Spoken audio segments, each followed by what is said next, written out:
Well, welcome back everybody. Hope you had a great Thanksgiving, and as promised, here we are. Another week's gone by and you get another show. A short one. They're going to get shorter. I know I said the last one was a short one. It was 24 minutes.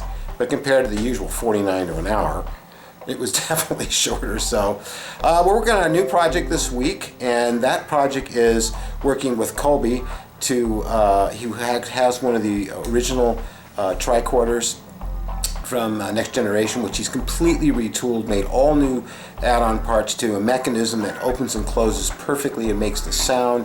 Everything is really accurate, and eventually the electronics in this will have a fully functional or functioning LCD display in color with graphics, so it's not just a backlit cell and functional buttons, and it's going to be really something. But first he needs a mold made of it, and Toby's been very helpful to us here. Colby gave some incredible vacuum form which we've made so much use of. You've seen it, and the least I can do is make a mold of this for him. And then I got it from him. Oh my god, there are so many parts, and the mold, just the main body, is going to have to be done like in 5-6 pieces.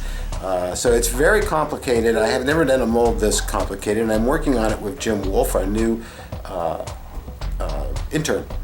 And he's very excited about working on this prop because, like me, he's a big fan of TNG and Star Trek. So that's what we're doing this week, along with working on the puppet for But Something Is There, which is for our visitor puppet, which we're going to do green screen Bunraku style work with. And we got other stuff going on around here too, so let's take a look.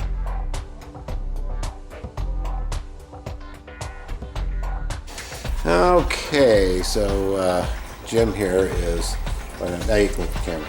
I was aiming down. There you are. Hey. Is working on the tricorder, which is, yeah, nice job. We got this wall laid up here. He's going to put a key, move the camera there. Put a key in there, and we're going to then run a wall clay around there, and we're going to mold this end and put a mother mold on it, and then remove all the clay, and then start doing the inside, which will be done in a couple of sections as well, right and left wall here. It'll end up being about 5 pieces, I think. Yeah, I think. Sounds like 4 or 5 at least. Yeah, so it's a beginning.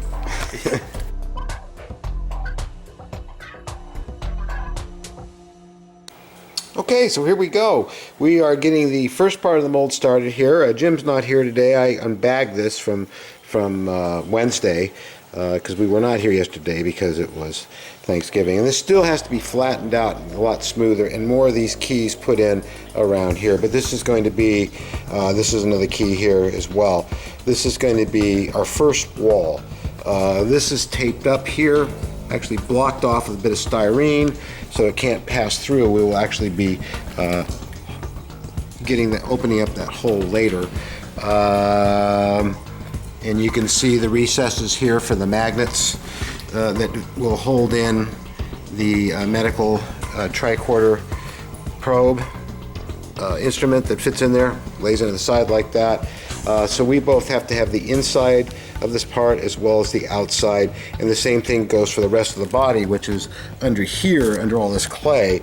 Once we get this side cast up in silicone and then a mother mold made out of 1630, which is what that helmet is made out of, it's a lightweight two-part polyurethane plastic, much like the stuff you use to make garage kits out of. But you can actually lay it up. You've got a 15-minute working time.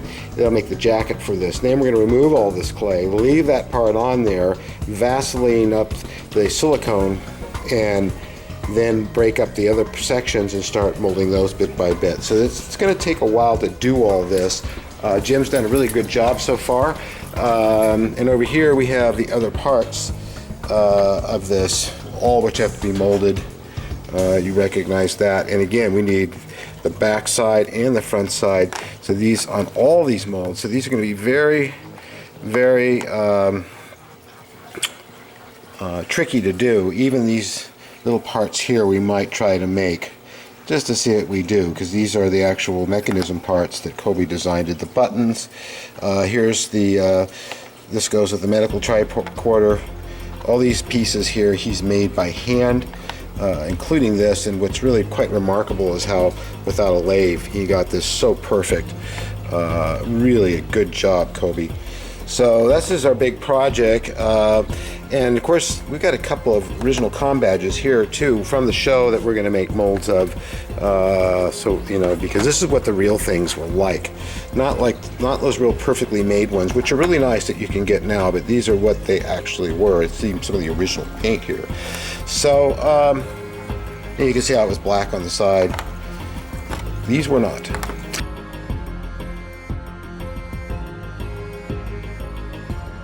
And over here, yet another submarine for Mr. Steve Fisher, who was one of our SR-71 pilots, so you got to honor that, who loves radio-controlled submarines, and of course this one's finished back here. We did not get to test it Sunday because the owner of the pool had to cancel. We're going to do that this Sunday, but we're going to start this model next, and it's going to be a beaut. It's a British Valiant class nuclear submarine.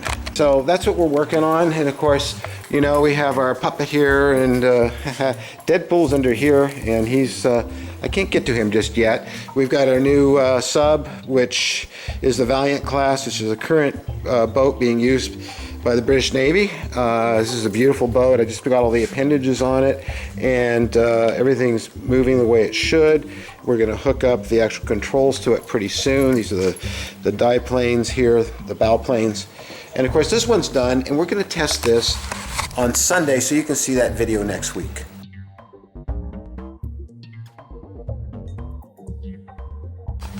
And of course, here is our visitor puppet, and she's still real rough. She still needs a lot more work done still, lots of smoothing and texture and that kind of thing, and the hands keep drying out because this isn't water-based clay. We have to keep this constantly wet. But we're going to lay this down next week and start making a mold on it, and we'll be doing it out of 1630. Again, the same thing as that Battlestar Galactica helmet's made out of over there, and so many molds are made out of it today rather than using a toolstone like UltraCal 30. One of her best features, ironically, is from the back. I love what Sharon and John did with this. On the back, it's beautiful. We probably won't see it, although I may do an over-the-shoulder shot. I'm thinking I will now. This will all be, of course, attached to a puppeteer, and as they move, it will move. As small as it is, it will be still attached to a puppeteer, so that when his feet or her feet move and arms, it will move in the head. There'll be a whole rig we're going to make for it, aluminum armature that goes inside. And I initially roughed this out. Sharon and John and Giselle and Zamira all had their little hand in working on this, and I think that they really did a nice job, as they always do here. So I'm looking forward to making a mold of this very soon.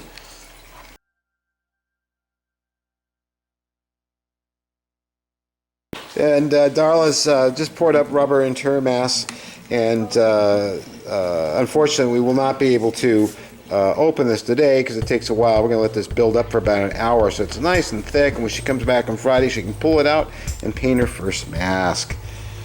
I'm excited. I would be too, and was the first time I did that. Excited and nervous at the same time. No, don't be nervous. But it's like a happy nervous. It's gonna come out perfect, really. It's not going to be a problem. And then your mom's here. Yeah, helping she's trying to clean out all the scales and stuff, and then we'll be able to pour up some rubber on hers on Friday, as I'm hoping. So you guys did a great job. Thank you.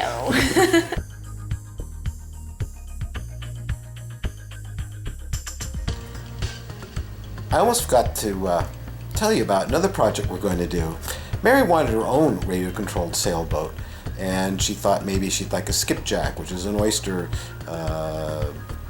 single-mast schooner of sorts. It was used for they're really pretty, for fishing, or something like that. And then she got the idea, hey, can you make me a Viking ship? I went, Viking ship? Oh.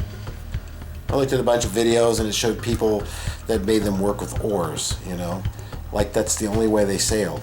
Trust me, they did not go from one side of the Atlantic to our coast here in America before Columbus using oars, okay?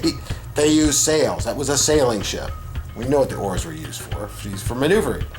But they actually sailed, and I couldn't find any videos that actually showed one sailing, so it looks like we're going to be the first people to do it. She found some plans on her own. She sent them to me, and they're very, very elaborate plans. Oh, geez, there we go. I gotta go backwards. It shows all the stuff I get to do. We're not gonna make it real big. It's gonna be about half the size of my schooner, but it's gonna be a really fun and pretty build to make. These are very precise plans. They show everything I need to know. And this is, let's see, over here we have more stuff that goes with the plans, showing you how to. I'm going to do this out of styrene and then paint it to look like wood. It shows the sails, it shows the bulkheads, it shows the oars. This is going to be a lot of fun. There she is, the Drakkar. So I think you'll find that interesting, a lot different than a starship, and I promise we will get back to starships soon as I get this done. So another great week around here as always. Lots of things got done. We're going to be doing even more next week. In fact, we have a shoot next weekend, which is like, there's 3 more, well, after this weekend, there's 2 more weeks, 2 more weekends of shooting for But Something Is There. We are very far along editorial. We are very far along in visual effects. We are very far along in the show, and it's looking really good. And we'll show you a little bit behind the scenes of our shoot, of course. But it's going very, very well here. We're very happy. And we'll see you again next week. We love you a whole bunch. And have a great weekend.